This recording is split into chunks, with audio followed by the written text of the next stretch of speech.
Contributor at WWE.com and correspondent for our program, Mark Kaboly. Yeah, boy. What's up? Mark, sorry we got caught in a conversation there about movies. Have you ever seen The Instigators? It's out on Apple TV right now. Good movie. Even though people are burying it, I guess. It's a good movie, Mark. Nah, I really don't watch much movies at all anymore. It's basically the kid commandeering the TV to watch wrestling on YouTube, and that's about it. I love that. Hey, had a good one last night. When do you start? When are you going to start writing? Do you know? When? Yeah, Bash in Berlin. I think I'm going to be writing some stuff. Heading over? No, I've never been out of the country before. To be honest with you, I've been to about 39 different stadiums in the United States, but I've never been outside the country. Do you have a passport? Do you have a passport or no? It's expired. Yeah, I mean, that's classic. Tim McAfee was asked this morning if he has a passport. It's expired. I mean, I did the whole song and dance. I'm not doing it again. I appreciate and respect that. We need to get you out of the country sometime. But since you're not out of the country, you're back at work. How's it feel to be back, boots on the ground, covering the Pittsburgh Steelers where you're supposed to be, Mark? How do you feel? Very good, very good. It's first time we're back here at the Southside facility. They were up training camp for the past 3 weeks. A little chilly here in Pittsburgh today. Upper 60s, right next to the river here. I believe that might be the Monongahela River to my right. I believe it is. So it's a little chilly, a little football weather in the air here. So it's very nice to be back. Was able to talk to a little bit of Artie Smith, a little bit of Calvin Austin and some of the boys inside the locker room. And they were well aware of my plight over the past 3 weeks. So that was quite interesting. A lot of people asking you how you doing. A lot of people wondering, was there a cake that you came back? What was the celebration? A sandwich maybe? A sub? A high five? A hug? What was it? It was more of, what the hell happened to you? Oh. Tell them you're viral, man. Yeah. Tell them you're beat writing on the internet now, which is you have been doing, but how people are seeing it, which is awesome news. We can't thank you enough for your 2 articles that you posted. They've been awesome. Kaboly, it's been fun to read. It's been fun to read what you're doing out there. We'll have another one coming up here later today.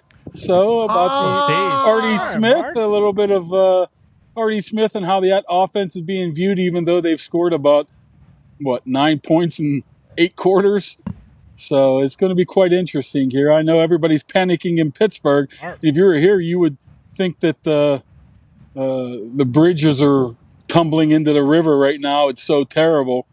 But the Steelers don't view it as that way quite yet. Okay, well, obviously, you got a lot of time before the season starts. We're just in preseason. They're showing things, trying to learn who they are. That's obviously not panic, but the Injuries have been panicked over the last few years because the team has not looked like a team that they can celebrate into the playoffs in a deep way and maybe even win a Super Bowl. I think a lot of Yinzers kind of give up their dream of winning a Super Bowl before the season even starts the last couple years. Last year had the most amount of hope because how preseason looked. Instead, it went the complete opposite direction. So I think Yinzers are a little pessimistic naturally, but this has certainly been heightened. Now, you talk about the Monongahela River, and obviously that's right over there. And you got the Allegheny that flows into the Ohio. Sure. Okay, Down there a little bit. Yeah, down there. Obviously, bodies are being pulled out of there. I think there's cars being pulled out of there, and the river is good. The bridges aren't tumbling. But whenever you talk to Artie Smith, what does he tell you about what needs to happen? Is he talking about the offensive line? Is he talking about figuring out which quarterback's right? What is Artie Smith telling you, or do we need to wait for the article before everything comes out? I'll tell you what Artie Smith says about the quarterbacks here. Basically, I'm glad I'm not the head coach right now and don't have to make that decision of who's going to be the starting quarterback right now. He goes, I'll give my opinion, but that's above my pay grade. And that's interesting coming from a guy that's been a head coach the past 3 years. He's just going about his business trying to get both of these guys ready. But it's really, they view it as a weird situation because Russell Wilson only practiced 2 or 3 days. He took about 21 snaps, and Arthur Smith said, you know what, he didn't even have to be out there, especially later in that first half, but he wanted to. He wanted to get better. It doesn't matter if you're a 1 year, a rookie or a 14-year veteran. You need to knock some rust off, and you need to go out there and play. So, and he truly feels that Russell will be a little bit better moving forward here. Not like much of that, any of it was his fault against the Bills. I mean, when you facing 3rd and 14s and 3rd and 10s and getting sacked 3 times in 21 snaps, that's pretty hard for anybody to overcome. So they're not panicking. They're just trying to get their stuff in order and figure by the time they get to week 1, all of their stuff in order will then lead to a successful offense. And obviously, you're only going to get better as the year goes on. And what they look like week 1 is that, Filth. I tweeted about this in the moment whenever I saw this play happen. It's like I hadn't even fathomed the Russell Wilson deep ball to George Pickens, like being added to our life. Because if Russell Wilson can't throw them with, which what every stats person was telling us about last year, Russell Wilson's having a good year. That's literally Orlovsky, Hembo, everybody. He can still move it down the field. George Pickens can make absurd catches like that and has literally since he got to Pittsburgh every single training camp practice. I think you told us his rookie training camp, you were like, it would be more shocking if George Pickens didn't make an absurd catch every single day than if he did make a crazy catch. You still feel that way? And how do you feel about the Pickens and Wilson potential future, Kaboly? Yeah, I mean, look at that right there. I mean, we're talking about a ball where he has to contort his body, and he's literally, a toenail away from getting it in. All of a sudden, there's a different view of the Steelers and Russell Wilson in his offense if he's able to get that second foot down by, a millimeter right now. But, yeah, I mean, Russell Wilson throws an absolute tremendous deep ball. And that's something they pretty much have lacked all of last year. I mean, Kenny Pickett was good at some things that he was able to be good at. Throwing the ball deep down the field wasn't necessarily one of that. So you're able to run the ball, play action, hit some of those big balls down the field, and all of a sudden that changes the whole outcome of the game. The only thing you got to worry about is once you get to September 8th, once you get to Atlanta, once you get to a defensive line like Raheem Morris, or defensive mind like Raheem Morris, do you absolutely do the Bill Belichick and take that guy completely out of the game and say, Calvin Austin, Van Jefferson, Scotty Miller, you have to beat us?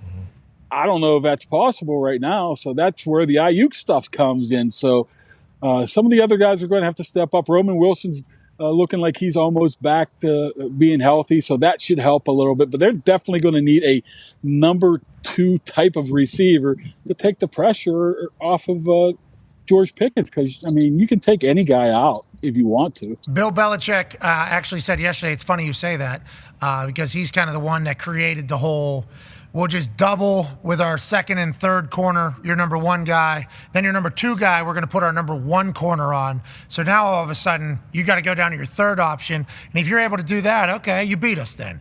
And now everybody is seemingly able to do that. He actually mentioned yesterday, because the amount of heat that Russell was getting, he was talking about how they need a number 2 wide receiver, bad. Yeah. That offensive line needs to figure it out. He said that you got a guard getting beat on inside leverage on one of these. Like the way Bill was viewing it, he was not happy and thrilled about it all, even though Russell's getting figured out. We got time to get it sorted, though. We got time to get it sorted. Tone has a question for you, Mark. Yeah, watching that highlight and watching that game, there was one question for me, and it was about Broderick Jones. The brace on his arm, do we know what's going on injury-wise there and how long it's been going on? And is that why he is not playing well?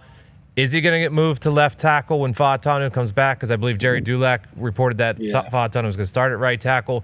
What's the deal with Broderick, and is that going to be a situation all year long with that arm?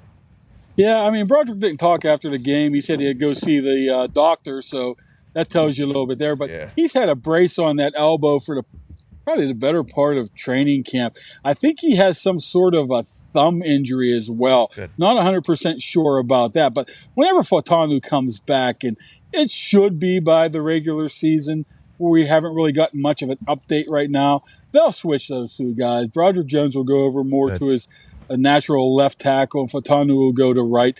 Dan Moore will be that swing guy. Obviously, Zach Frazier now will start at center with Herbig out basically for the season with a rotator cuff. And they got 2 veteran guards, and I think that will be fine. You look at the past 2 years, Tone, their offensive line struggled early on, but Pat Meyer, their offensive line coach, was able to turn that around. I heard they hate the 4 or 5 games. Well, everybody, in Pittsburgh, they hate everybody, right? Sure.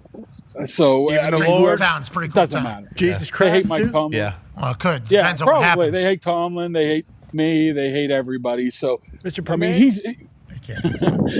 you can't deny. But you cannot deny what Pat Meyer's done with that offensive line in the second half of the past 2 years. They've been absolutely flawless. And you would have to figure when you have such young guys of Frazier, Vitano, and even Broderick Jones. That eventually, with some time, they will get to that point. Yeah, I hope so, because I would like to see Steelers fans have fun for a year on the offensive side, because it's just been, and we don't like saying it because you talk about Jesus Christ and everything. Of course, our Lord and Savior. Seven's last couple of years, that offense we knew nowhere near going to be able to win a Super Bowl. But the thing is with Seven was, even his last year, he was not bad. You probably could take that right now. Agreed. Not going to win a Maybe Super not Bowl. right now. Not going to win a Super Bowl, though, the way the offense was. Not Seven couldn't win a Super Bowl, but the offense was, he was getting it, and that was like 2 yard. There's that video of him falling after throwing. It was 11-0, but we knew.